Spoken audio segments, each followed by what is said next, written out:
পর হালিম খাচ্ছি আর মাম্মা ঘুমু করছে। মাম্মাকে একটু ঘুরতে নিয়ে আসবো বলে আজকে বেরোলাম, আর মেন টাইমে মাম্মা পরে ঘুমিয়ে না, বাইরে ওই হাওয়াটা লাগে ঘুমিয়ে যায়। তোমরা কে কে এই সময়টা হালিম ট্রাই করেছো আমাকে কমেন্ট করে জানিও।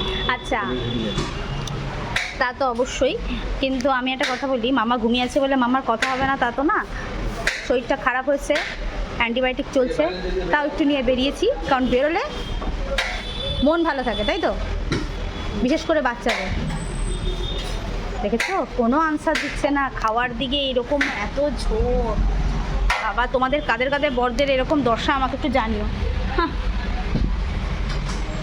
তো ফাইনালি আমরা খাওয়া দাওয়া শেষ করলাম। মাম্মা কিন্তু এখনও ঘুম থেকে ওঠেনি, স্টিল ঘুমোচ্ছে।